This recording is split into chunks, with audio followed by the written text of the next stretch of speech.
Esperando que todos se encuentren bien, vamos a comenzar lo que es con el capítulo 11, en el cual vamos a ver la división del trabajo entre las células diferenciación.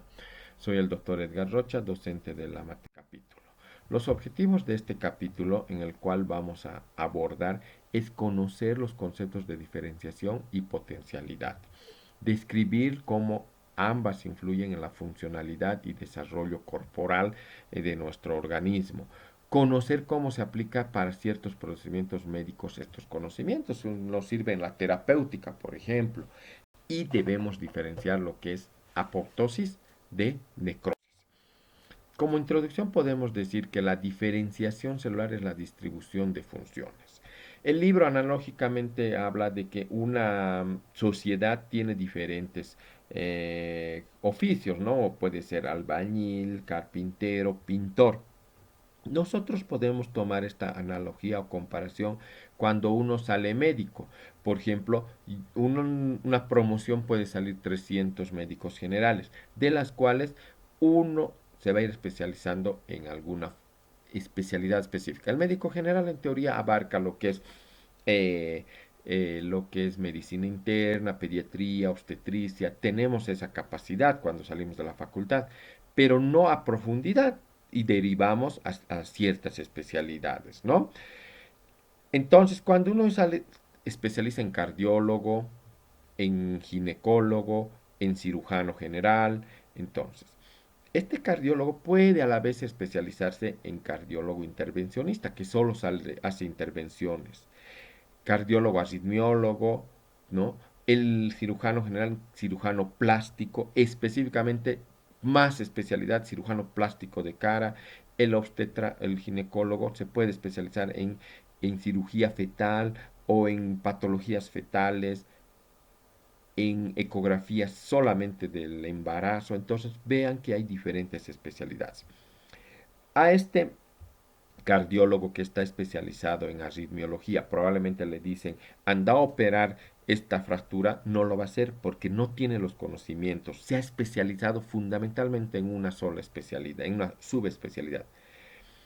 Entonces, a eso se refiere la diferenciación, que cada uno se especializa en algo específico y probablemente ya no tiene conocimientos de la otra especialidad porque no ha hecho a profundidad eso, ¿no? Entonces, con esta analogía podemos decir que la diferenciación celular básicamente es el proceso de especialización de las células. Ejercen con gran eficiencia funciones específicas. Nosotros sabemos que la célula, o sea, el animal tiene varias células. Y también como el hombre, que es un animal racional, está compuesto de varios tipos celulares y realizan diferentes funciones específicas, ¿no? Células neuronales, musculares, sanguíneas, ya realizan funciones específicas. Y cada una de estas tiene una expresión genética selectiva. Esta ha sido adquirida durante el proceso de diferenciación. Por ejemplo, la neurona, que es la célula nerviosa, expresa proteínas necesarias para su función, que no las tiene las células musculares. Entonces, cada uno expresa una información genética diferente. Por lo tanto, yo no voy a, tengo esa información, no voy a hacer función neuronal, ¿no? Igualito con la analogía de las especialidades, subespecialidades médicas, ¿no? Entonces, dentro de lo que es un animal adulto que va a tener muchas células, ¿no? Que está constituido por muchos tipos celulares, van a derivar de una sola célula. Y esta célula, una fuente unicelular, se llama cigoto. El cigoto es la célula que tiene el máximo potencial, es decir, formar todas las células del cuerpo. Se dice por lo tanto que este cigoto es una célula totipotente. Ese es el concepto que tienen que tener de este cigoto.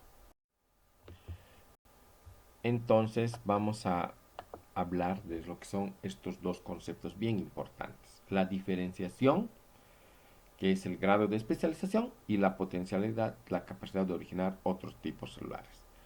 Las células de nosotros tienen dos características. Uno, diferenciación y dos, potencialidad. ¿Cuáles son los conceptos de esto? Diferenciación es el grado de especialización de la célula, que ya hemos visto anteriormente este concepto. Y potencialidad es la capacidad que la célula tiene. Teniendo en cuenta la imagen o el gráfico que tenemos del libro, la figura, entonces nosotros podemos explicar que a mayor potencialidad, menor diferenciación. Y a mayor diferenciación, menor potencialidad. ¿A qué se refiere esto?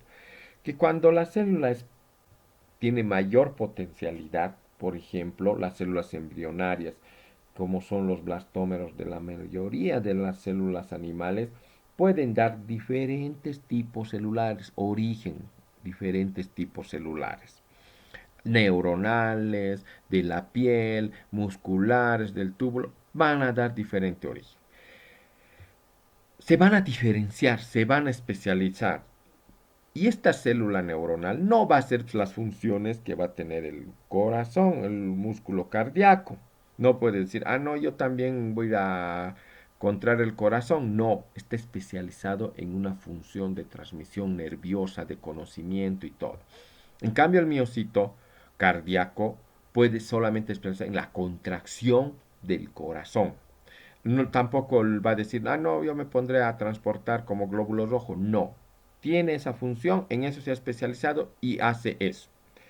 Y también tienen la capacidad de que estas células nerviosas, cardíacas, han perdido hasta la capacidad de división mitótica y no pueden dar lugar a otras células hijas, ¿no? Entonces, esos son los conceptos que debemos nosotros manejar con esta figura. ¿Y cómo hacen para especializarse? ¿Cómo dan lugar para esto? ¿No? Ya hemos mencionado que el blastómero da diferentes tipos, origen a diferentes tipos celulares. Y esta diferenciación va a llevar, o es posible esta diferenciación, como un conjunto de procesos que transforman una célula indiferenciada en una célula especializada. La va a especializar en las funciones que hemos mencionado. Y va a ser el resultado de la acción de una serie de controles de expresión que tienden a definir las vías bioquímicas y la morfología de una célula. O sea, tienen diferentes vías bioquímicas y también la forma. No puede ser que la forma de una célula hepática, por ejemplo, es similar a una célula neuronal. No, hasta la forma está programada. ¿Cómo va a ser la forma para que haga una función? Y esto se va capacitando efectivamente para la función específica en detrimento de muchas otras. O sea, solo se va a dedicar a contraer el corazón, solo se va a dedicar a realizar funciones nerviosas y si es células inmunes solamente al sistema inmune. Y en día no va a hacer otras funciones, a eso se refiere. Se puede definir entonces diferenciación como el proceso de restricción del potencial celular. O sea, ya restringe la potencialidad, ya no se va a dividir. A eso se refiere. Otro concepto que vemos aquí es que la biología del desarrollo investiga la diferenciación en la embriogénesis. Esto es lo que mencionabas en nuestros objetivos, que el conocimiento de esto va a servir para ciertos tratamientos médicos, ¿no? De lo que es potencialización, diferenciación. Entonces, nosotros siempre hemos visto desde biología en colegio cómo es el ciclo desde la formación de huevos, ¿no? De los anfibios. Nos han enseñado esto en biología, por lo tanto tenemos conocimiento. Y también menciona el libro que por razones muy prácticas usa este modelo, ¿no? Entonces, por razones prácticas, uno de los modelos experimentales más populares en el estudio de la biología del desarrollo son estos, de los anfibios. Las razones de esta elección son varias. Los anfibios son vertebrados, los que en su mayoría tienen fertilización y desarrollo embrionario externo, o sea, afuera, lo que permite la observación de los procesos embrionarios desde la fertilización, o sea, desde la producción de huevos hasta la formación del organismo adulto. Este desarrollo externo también va a facilitar la manipulación de algunos experimentos, cuyos resultados van a ayudar a la comprensión de los eventos que son reguladores de la diferenciación celular durante la embriogénesis. Entonces, uno de los experimentos clásicos realizados en este modelo experimental es el del trasplante de embriones de la misma especie. ¿No? El libro menciona que este experimento ha determinado el efecto que tiene el microambiente circundante. O sea, cuando tú tienes un ambiente, cuando tú a un recién nacido lo vas a llevarle a una sociedad, porque aquí hay varias cosas, ¿no? Que dicen en psicología, el ser humano se hace o nace, pero cuando tú llevas a un recién nacido a una sociedad donde está lleno de valores, donde seguramente este, este recién nacido se va a criar con una educación adecuada, en todo lo van a guiar, no va a tener eh, influencia de otros, va a tener esos conocimientos. En cambio, si un recién nacido directamente nace en una sociedad donde está mucha delincuencia, hay muchos robos, entonces se va a criar en ese ambiente. Más o menos esa analogía hacen en este experimento, donde, donde indican que los trasplantes que se retiran de una región dorsal, mientras más pequeñito es el renacuajito, ¿no? De una región dorsal y se insertan en una región ventral, cuando se realiza esta operación en los embriones jóvenes, o sea, en los más jovencitos, menos diferenciados, como en el ejemplo del recién nacido, donde lo insertas en diferentes sociedades, las células del trasplante se desarrollan de acuerdo con el tejido aceptor. O sea, ese recién nacido también va a desarrollar de acuerdo a lo que está aprendiendo. En el que son insertadas, o sea, ahí lo han insertado en la región ventral y van a tener las características de las células ventrales. Sin embargo, cuando el injerto se hace a partir de embriones donantes más maduros, aquí por ejemplo ya está casi desarrollado, nada más le falta perder la colita y todo, las células de trasplante forman un tejido diferente al sitio aceptor. O sea, en el joven, de la parte dorsal, todas se van a parecer que le han implantado a la ventral, todas se van a parecer ventral, ¿no? Es como si tú trasplantaras igual de una célula de su ojo al hígado y todos van a ser células hepáticas, porque todavía no están diferenciadas. Pero ya cuando están diferenciadas, ya cuando ya tienen diferencias, tú trasplantas, digamos, la parte del ojo a una célula, no, ya no va a formarse como si fuera hígado, ¿no? Sino que va a formar lo que era originalmente. Entonces, este trasplante se desarrolla de acuerdo al tiempo en que se desarrolla, va a producirse la diferenciación. Mientras más temprano se desarrolla este trasplante, mayor va a ser la diferenciación. Se va a diferenciar en el mismo sistema o en el mismo órgano que se ha trasplantado. Pero ya cuando está diferenciado, ya es más maduro, ya no va a tener esa diferenciación. Va a ser como cuando era. Nos referimos cuando hemos hablado de este experimento que habla de los diferentes tipos de trasplante, ¿no? Ahora, también vamos a hablar que en los animales la diferenciación celular se inicia en la etapa embrionaria de gástrula. ¿A qué se refiere esto?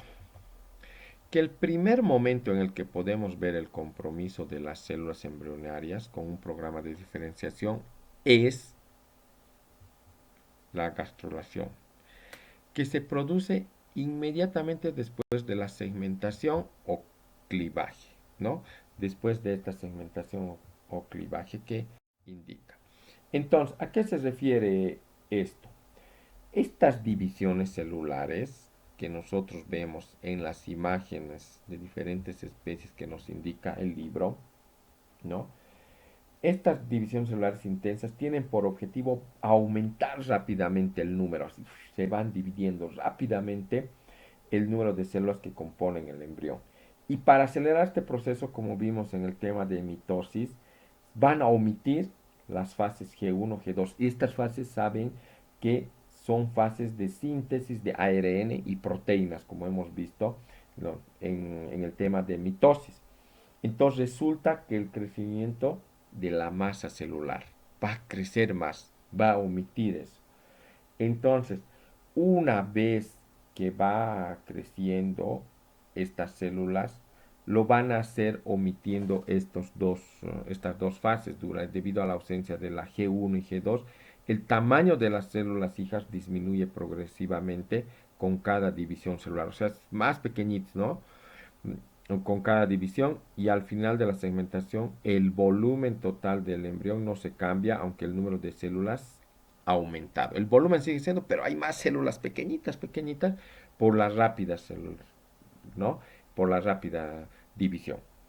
Una vez que se acumula un número suficiente de células, comienza lo que se llama la gastrulación, ¿no?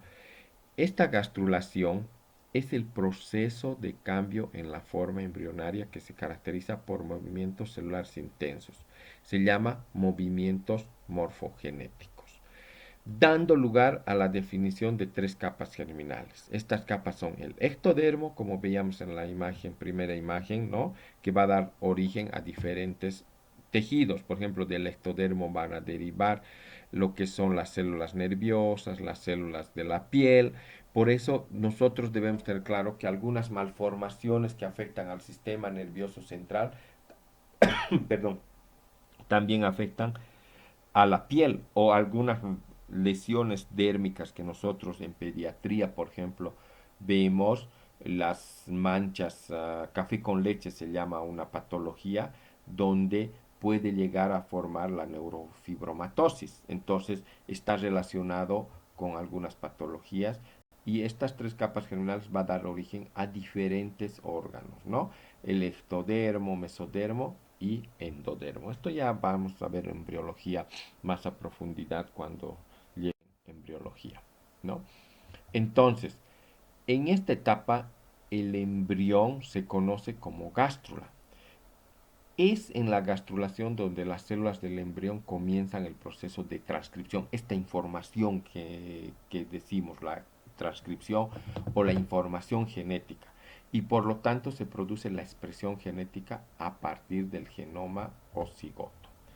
Como se ha mencionado, hemos mencionado anteriormente, cuando se inhiben estas, crece rápidamente, hemos dicho, se inhibe la transcripción, estas fases, ¿no?, de G1, G2, donde se produce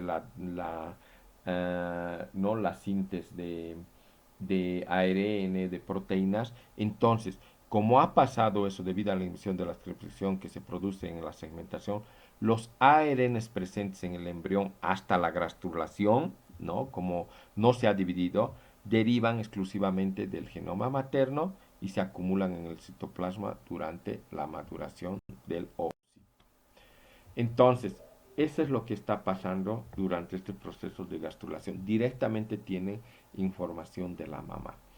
En la gastrulación, con el inicio de la transcripción a partir del genoma cigótico, tanto del genoma de la mamá como del papá, comienzan a contribuir al perfil proteico de las células embrionarias. O sea, vamos a tener características de tanto de la mamá como del papá. Tiene esa información que nosotros debemos tener, ¿no? Entonces, el proceso de reordenamiento embrionario se conoce también como morfogénesis, ¿no? Y esto va a hacer que los reordenamientos celulares de la gastrulación y el inicio del control cigótico de la transcripción genética son eventos esenciales para la diferenciación celular. Entonces, esta información genética es importante para que cada célula tenga diferenciación con una información de cada, ¿no? Va a tener información genética del papá, de la mamá, y va a ir formando según su información genética. También se va especializando en diferentes funciones que va a tener más adelante. Podemos mencionar que la diferenciación es el resultado de una serie de expresiones genéticas controladas.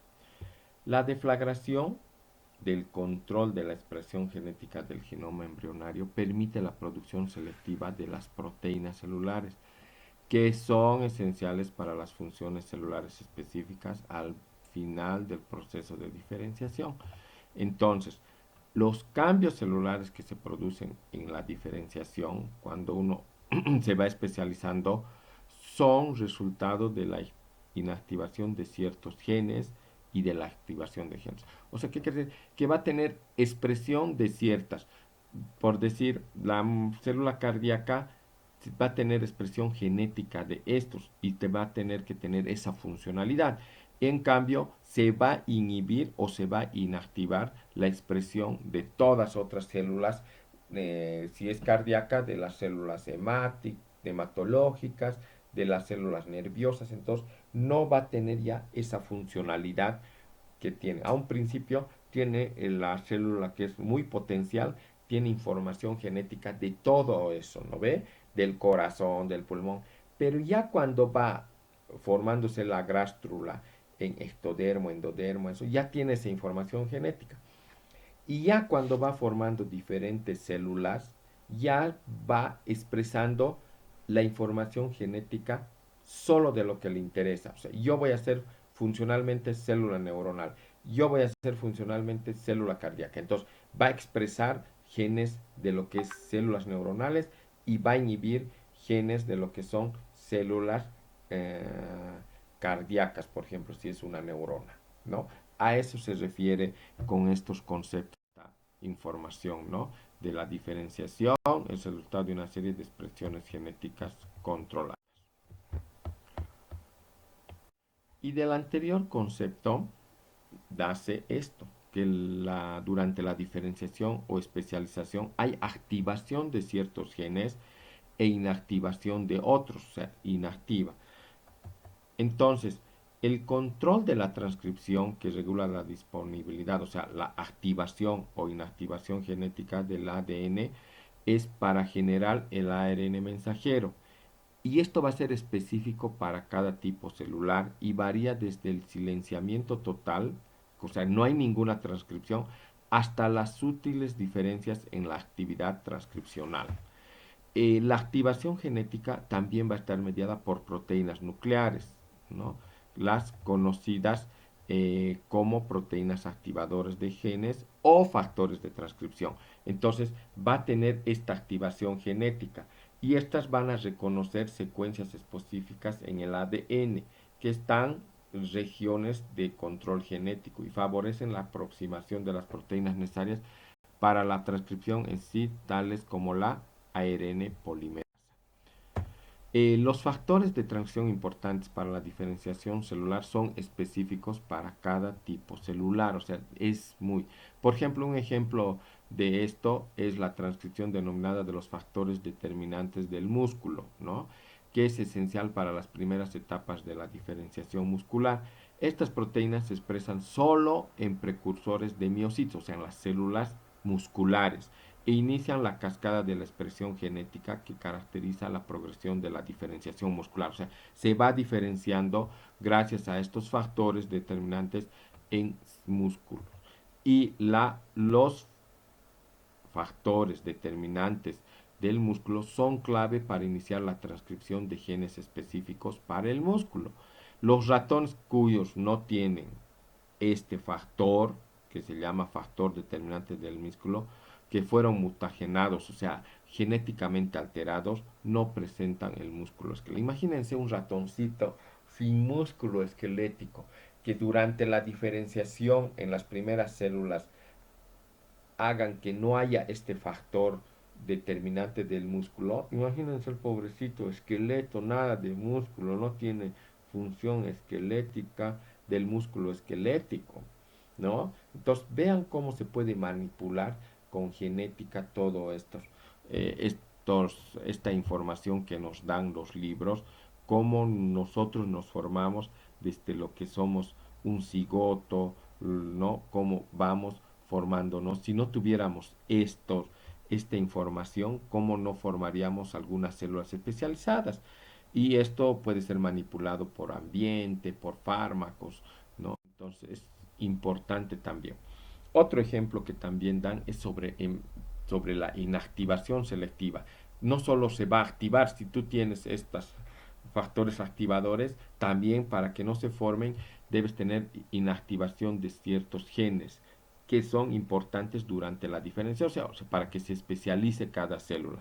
A medida que la célula se diferencia, se pierde la potencialidad, o sea, más diferenciada, menos potencialidad. Eso ya hemos visto, que ya no tiene las potencialidades para ya no dividirse.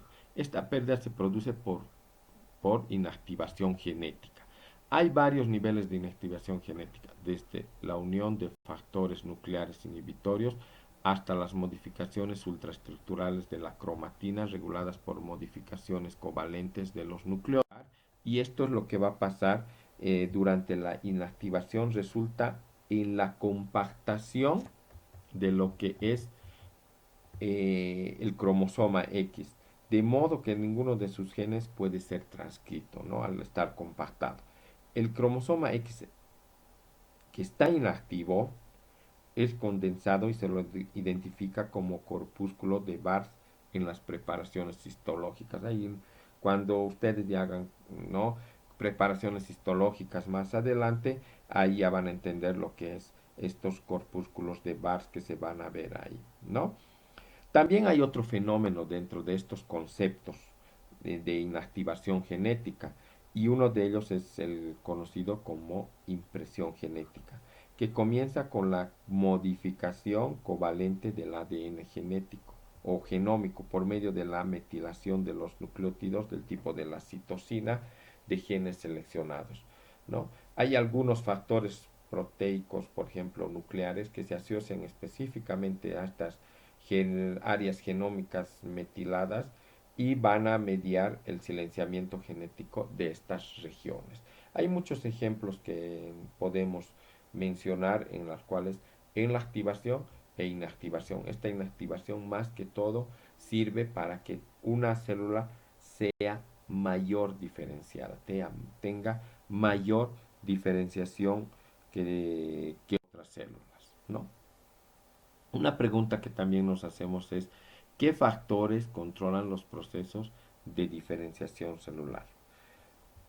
Nosotros en esta imagen podemos ver que la diferenciación, estas son células, ¿no? Estamos poniendo ejemplos, que la diferenciación es controlada tanto por factores intracelulares que son dependientes de la célula, como factores extracelulares de afuera de la célula. Esa diferenciación requiere, por lo tanto, una comunicación entre estas células, una fuerte comunicación entre célula y célula y de la célula con el medio ambiente que les rodea. Los factores intracelulares, o como su nombre indica, están dentro de la célula, ¿no? La capacidad de la célula para responder a estímulos extracelulares o van a depender de cambios para responder a esto, depende de algunas vías de señalización que van a tener aquí. Por ejemplo, por más que tú tengas alrededor insulina y estas células no tienen receptores de insulina, no van a tener respuesta. Por más que tú tengas alrededor, por decir, alguna hormona que es fundamental para la función de algunas células, si no tienes receptor para esa hormona específica, no va a tener respuesta a esta célula. Por eso es importante esta diferenciación celular, que se controlen dando de diferentes ambientes también, ¿no? Por lo tanto, los factores intracelulares también derivan del programa existente en el ADN de la célula o en el caso del cigoto, del material acumulado previamente en el citoplasma. Entonces, como se puede ver, durante la diferenciación hay diferentes factores que van a controlar para que cada uno tenga diferentes funciones, ¿no?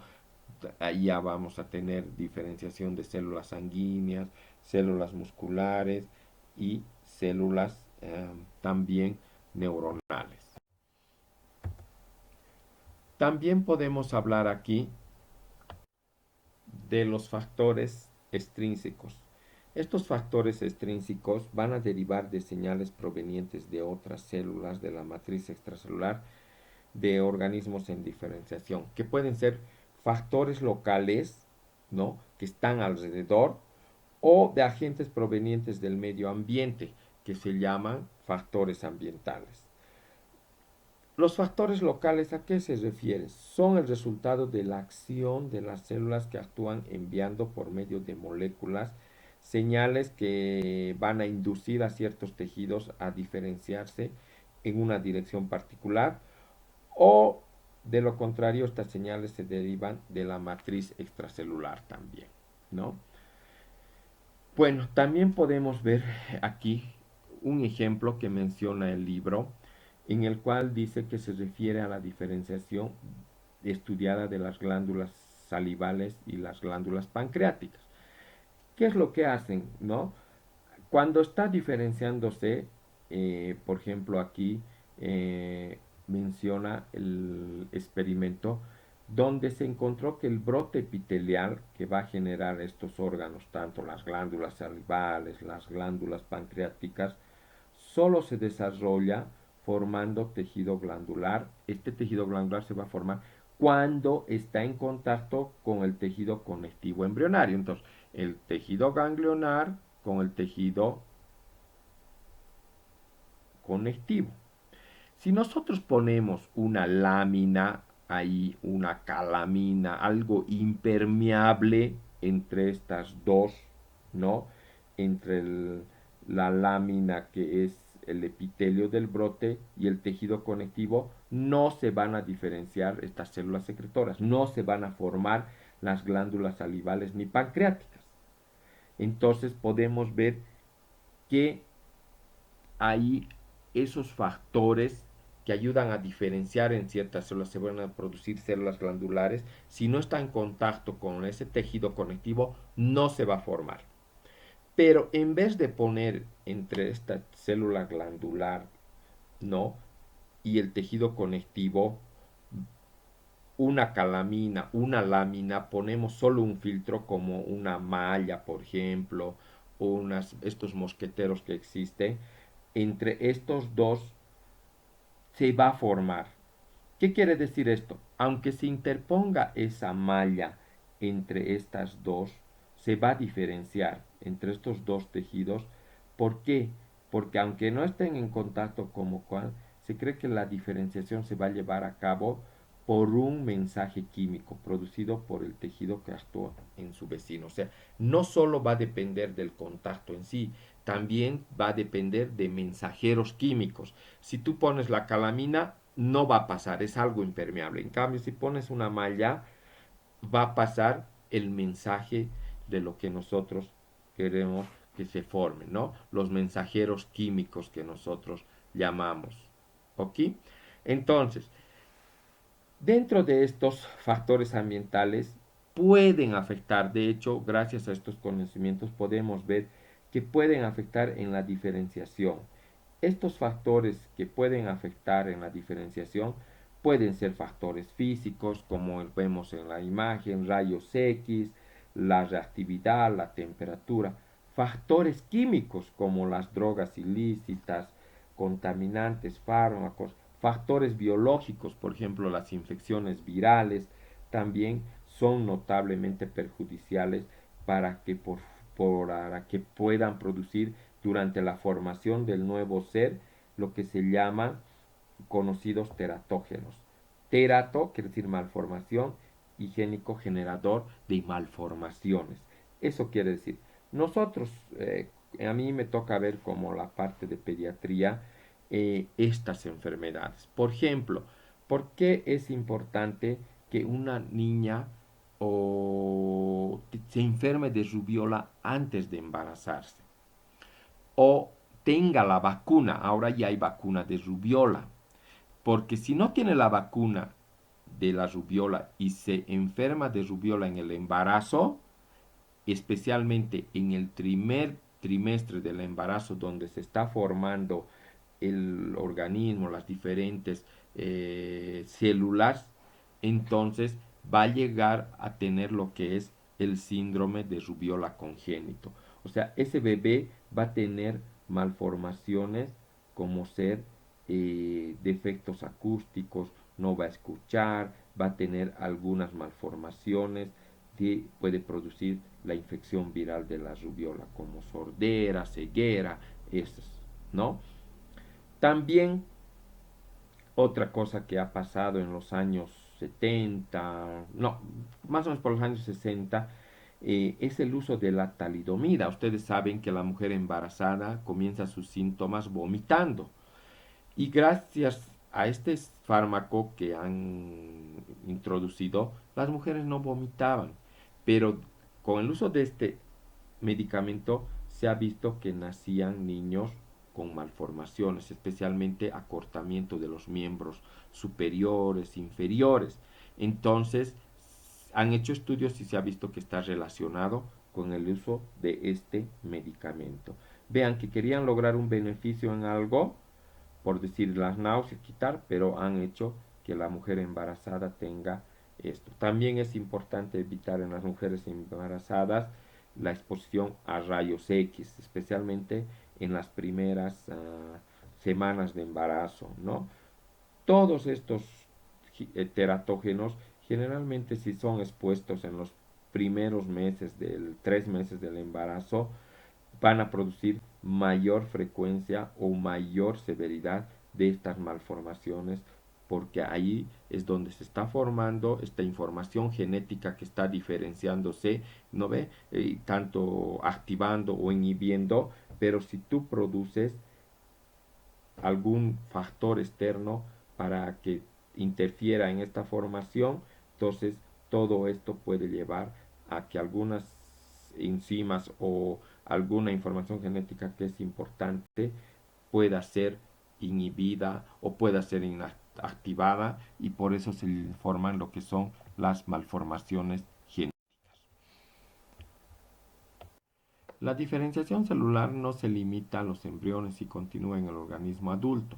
Esto nos toca ver, por ejemplo, como pediatra a mí, me toca ver que uno ya piensa que cuando nace el niño ya está totalmente formadito, bien diferenciado. No, especialmente en los prematuros lo vemos esto, ¿no? Es entonces muy erróneo ese concepto de que nace y no.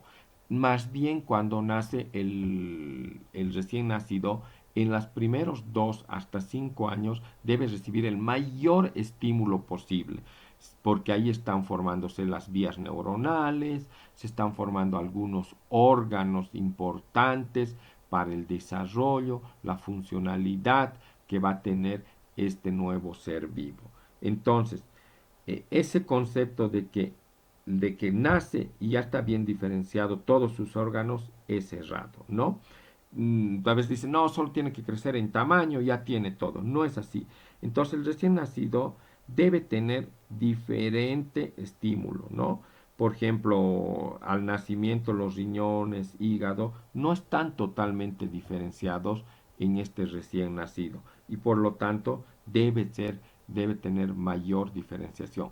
Un órgano muy importante en el cual hay que estimular es el sistema nervioso central. Este sistema nervioso debe ser estimulado por lo menos hasta los 2 años, incluso hasta los 5 años se ha visto en algunos estudios, ¿no? Porque en este periodo de los 2 primeros años de vida se van a producir conexiones neuronales que están incompletas al momento del nacimiento y se van a completar gradualmente en los primeros años.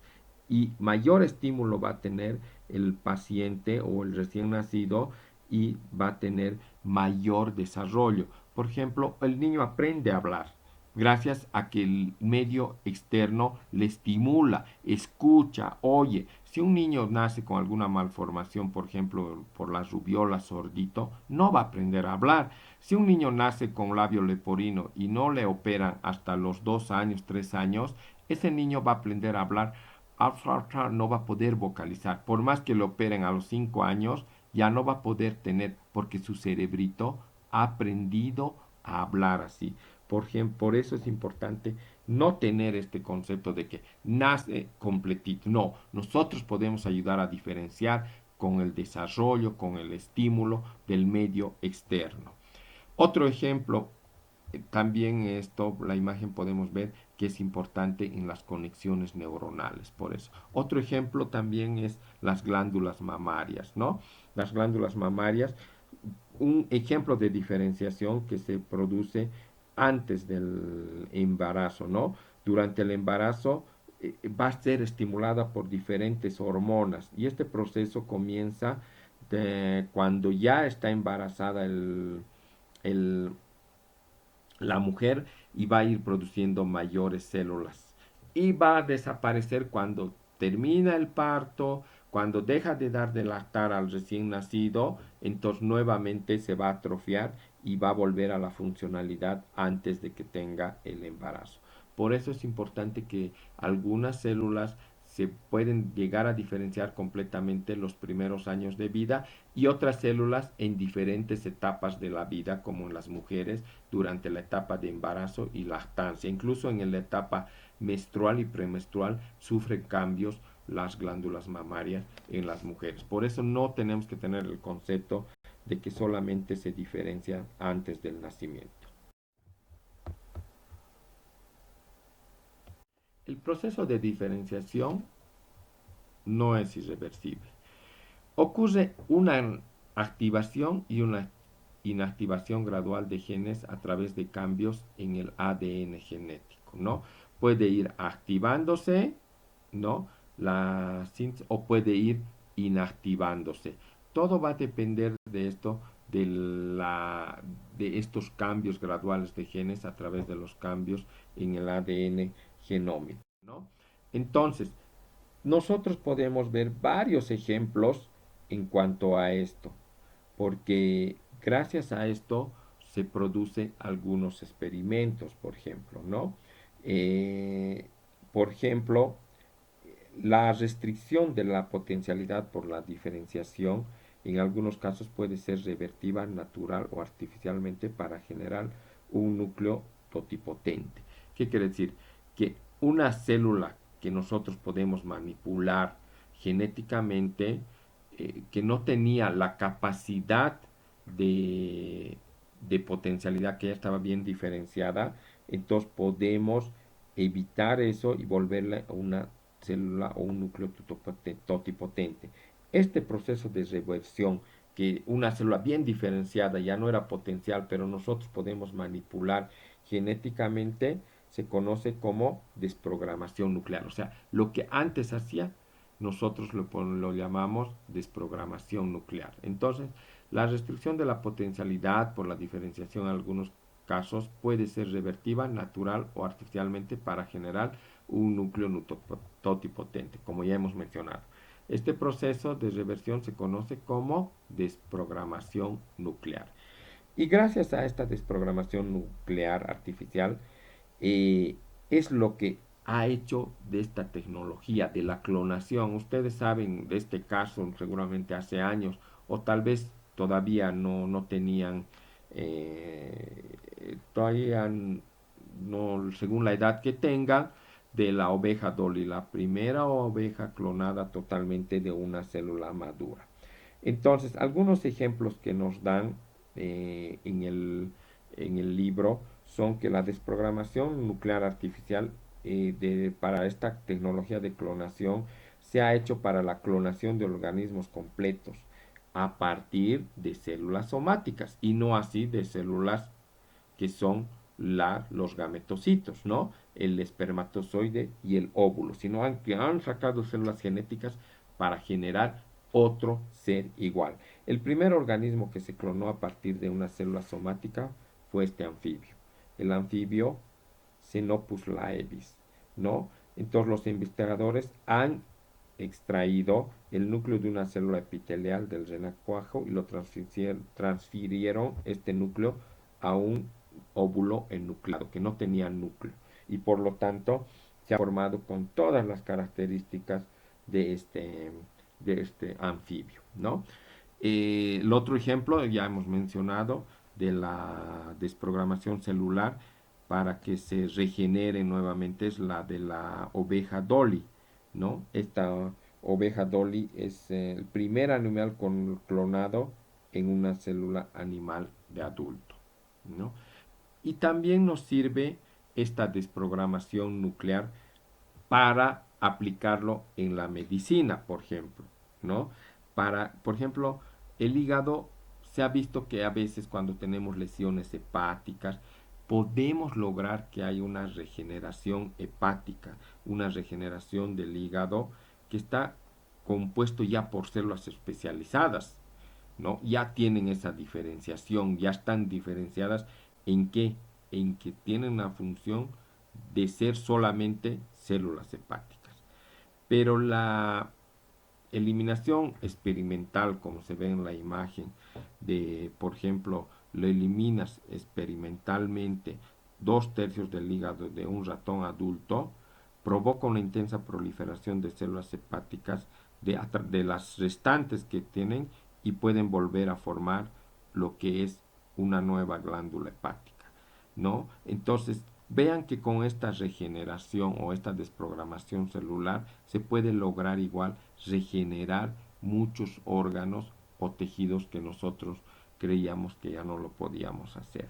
Entonces, también esto sirve para cosas muy buenas en la medicina, como también otra gente lo puede usar como cosas muy malas, ¿no? Como el coronavirus se cree que es parte de los experimentos que realiza el ser humano en esto de los conocimientos que tenemos. Algunos tejidos contienen células madre o stem cells capaces de proliferar y diferenciarse para restablecer células diferenciadas. ¿Qué podemos mencionar aquí? Otra posible fuente de sustitución y regeneración tisular en el organismo adulto son las células madre. De eso también, ¿no? También está en el boom lo que es el concepto de células madre. De hecho, algunas veces hay bancos de célula madre. Cuando nace un niño, por ejemplo, y creen que va a tener algún problema a la larga, un cáncer, un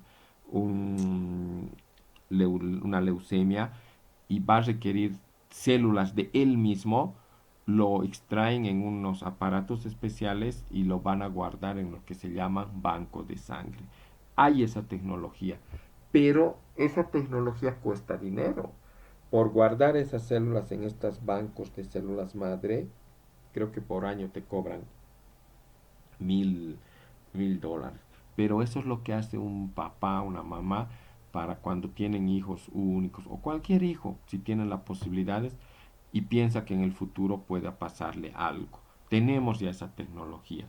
Entonces por eso también nace el concepto de estas células madre. Estas células madre también son llamadas células troncales o stem cells debido a ese potencial terapéutico que tiene. La investigación sobre las células madre ha avanzado significativamente en los últimos años, con lo que se ha creado estos bancos también que les he indicado. Las células troncales, para poder ser clasificadas como tal, deben mostrar dos propiedades básicas: la capacidad de dividirse de forma continua y la capacidad de diferenciarse en diferentes linajes celulares con sus morfologías y funciones especializadas. Por eso para estos bancos de células madre toman esto del cordón umbilical, ni bien nace o de la misma placenta, nace y como son células casi inmaduras, tienen esta capacidad cuando están guardados. Si necesitan en algún momento, como son casi inmaduras como de un recién nacido, tiene la capacidad de dividirse en forma continua y tiene la capacidad también más adelante de diferenciarse en diferentes linajes celulares con morfologías y funciones especializadas. Por si yo quiero solamente células hematopoyéticas de estas células madre, lo puedo extraer. A eso se refiere estas células madre. Hay dos categorías principales de células troncales: las embrionarias y las no embrionarias, también conocidas como células madres adultas. Las embrionarias, células madre, derivan de la masa celular interna del blastocisto, ¿no? Cuando se está formando. En esta etapa del desarrollo embrionario, las células de la masa celular interna tienen el potencial de diferenciarse en todos los tipos celulares, como hemos visto que se forman ahí, células cardíacas, todo. Sin embargo, no son capaces de generar células de la porción fetal de la placenta, trofo, ectodermo. Por eso se dice que pluripotentes y no totipotentes como los blastómeros, ¿no? Entonces, a eso se refiere. Las células madres adultas son raras y se encuentran dispersas en diferentes tejidos del cuerpo, ¿no? Ellos ya expresan genes que determinan sus destinos, genes marcadores, de acuerdo a los tejidos en los que se ubican. Por ejemplo, las células madres de la epidermis, nosotros todos los días vamos regenerando células de la piel, entonces se producen células que es diferente solo para formar células epiteliales. No pueden formar, digamos, otro tipo de células, ¿no? Solo de características de la piel. Y las células madres del epitelio igual, el epitelio intestinal, como hemos visto ya en anteriores capítulos, se va formando, va regenerando. Cuando nos da una infección intestinal, por ejemplo, puede ser que estas células fueran dañadas por la bacteria, por un parásito o virus, y tiene la capacidad de regenerar una vez eliminada el agente causal. Y también todos los días se van regenerando y dan origen a estas células para la función de absorber y caliciformes, ¿no? Para tener un potencial de diferenciación más restringido que las células madres embrionales, estas células se clasifican como multipotentes. Entonces, ya no son como las embrionarias, son células adultas, ¿no? Entonces, esto, esto ha llevado a investigadores a ver qué se puede hacer en estas células que se creía que no se pueden regenerar. Por ejemplo, un problema muy frecuente es que la lesión medular de la médula espinal, muchos pacientes, ustedes conocen artistas, por ejemplo, el primer actor de Superman ha quedado parapléjico justamente porque ha tenido lesión en la médula espinal.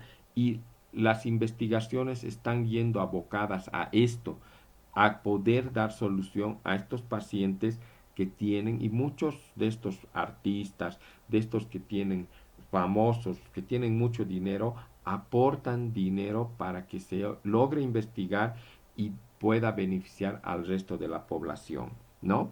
Entonces, estos investigadores, como podemos ver, van generando interés debido a que puede ser usado terapéuticamente. El tejido nervioso, la médula ósea y el tejido adiposo son parte de estas investigaciones.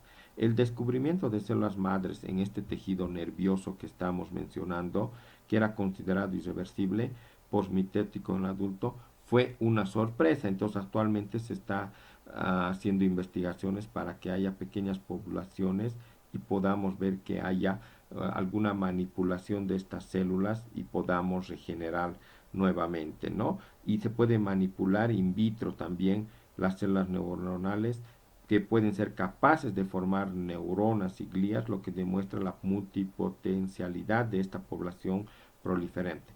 Estas células madre también tienen una capacidad limitada para repoblar el sistema nervioso cuando son reimplantados experimentalmente. O sea, todavía no son totalmente eh, claras para la potencialidad y diferenciarse, ¿no? Entonces también hay otro estudio de las células madre, de la parte de la médula ósea roja, que se van a desarrollando gracias a técnicas que permiten experimentos hematopoyéticos tanto in vivo quiere decir en el ser vivo, y in vitro quiere decir en el laboratorio. Las células presentan mecanismos de autodestrucción por el proceso de apoptosis. Nosotros podemos ver que para que se produzca una diferenciación, una morfogénesis normal de los órganos, es necesario que junto con la proliferación y diferenciación celular exista también eliminación de las células que no son necesarias, ¿no? Incluso en el adulto hay destrucción programada de células funcionalmente importantes. Por ejemplo, el libro menciona este ejemplo del feto, que está formado inicialmente por los dedos unidos, ¿no? Como branquias más o menos, ¿no? Como aletitas, ¿no? Situadas entre los dedos. Y estas van a ser eliminadas y mueres, quedando solamente en la mano los 5 dedos normales, ¿no? Otro ejemplo que lo da el libro es el timo. El timo es una glándula en el cual tenemos los mamíferos. Más grande es en los recién nacidos, ¿no? Que en este timo se van a formar las células T, los linfocitos T que llamamos, ¿no? Y tienen la función de defendernos, ¿no? Son como macrófagos, a veces entran células extrañas al organismo, bacterias, virus, y estos tienen la función de defendernos y que no lleguen a los otros tejidos del cuerpo, ¿no? Van a fagocitar, ¿no? También en estas células en el timo se forma una gran cantidad de células T que atacan los propios tejidos del cuerpo, que si llegaran al cuerpo mismo atacarían y por tanto son eliminados antes de abandonar el timo, ¿no? Estos podrían causar gran daño. Otro ejemplo es, ya hemos mencionado, de las células de la glándula mamaria que se van a producir durante el embarazo y después que nazca el recién nacido para la lactancia, y una vez que termina la lactancia se autodestruyen provocando que nuevamente la glándula mamaria vuelva al estado natural antes del embarazo y la lactancia. A esto nosotros llamamos apoptosis. En una sola palabra, apoptosis lo vamos a definir así. Apoptosis es la muerte celular programada. No diremos en una sola palabra, en un solo concepto. Muerte celular programada. Se programa esa muerte y ya está, ¿no? A eso. Ahora, complementando con ese concepto, nosotros podemos decir que la muerte celular se produce por un proceso llamado apoptosis, muerte celular programada, caracterizada por una compresión de toda la célula, como se puede ver aquí en la imagen, incluyendo el núcleo que junto con el citoplasma también disminuye de volumen y al microscopio aparece condensado y oscuro si nosotros vemos al microscopio óptico. Los órganos, los citoplasmáticos, no presentan grandes cambios. Estos van a llevar a que la cromatina, entonces, esta cromatina condensada en el cual el núcleo pictónico es dividido en fragmentos regulares por una endonucleasa que ataca al ADN, ¿no? Va a atacar. Todo esto es programado, por eso se llama muerte celular programada. Y durante estas apoptosis las células emiten brotes citoplasmáticos, van a tener así brotecitos citoplasmáticos que se destacan en la superficie, son rápidamente fagocitados por los macrófagos, ¿no? Células que van a fagotizar y van a tener esa función. En cambio, el otro concepto que debemos diferenciar es las células necróticas. Estas células necróticas estallan, ¿no? Y liberan su contenido en el medio extracelular causando datos de inflamación, ¿no? Entonces, es lo contrario de la apoptosis, de la muerte celular programada. Estas células necróticas o esta necrosis puede proceder deberse a sustancias tóxicas, a microorganismos. Por ejemplo, los microorganismos pueden afectar, pueden producir necrosis y alrededor pueden producir proceso de inflamación. Como aquí en la apoptosis vemos que las células no se hinchan, en la necrosis sí se hinchan, se van a tornar tumefactas. Por eso los datos de inflamación son edema, calor, rubor. Por eso en una necrosis, cuando afecta, alrededor hay un proceso inflamatorio. Datos de inflamación que probablemente ya han llevado eso o están llevando en morfofunción. ¿A qué se refiere? Y va a alterar alrededor del organismo. Bueno, con esto hemos querido resumir un poco el tema, dar algunas claves para que puedan comprender el tema. Dentro de las preguntas de razonamiento yo creo que ya se las responden solitos con todo esto que hemos hablado, que dentro de las funciones de la célula y tejido sabemos que cada órgano tiene una función específica. ¿Usted cree que la diferenciación y la potencialidad son fundamentales para la función corporal? Vamos a explicar esto y dar dos ejemplos de ambas entidades si lo creemos así. Ya saben, esto no hay que repetirles probablemente. Las presentaciones y videos son referencia con una visión general del tema. Es responsabilidad del postulante estudiar todo el contenido del capítulo desde el título al tema, resumen, saben que sale casos clínicos, saben que puede salir preguntas de los gráficos, de las tablas, dibujos, por lo tanto ya han dado el primer parcial y probablemente cuando vean este video también el segundo, entonces vean que es importante tener esto en cuenta, ¿no? El caso de dudas, siempre estamos dispuestos a responder en la plataforma de Classroom en la sección de preguntas del tema. Muchísimas gracias, esperando que les sea de su comprensión el tema.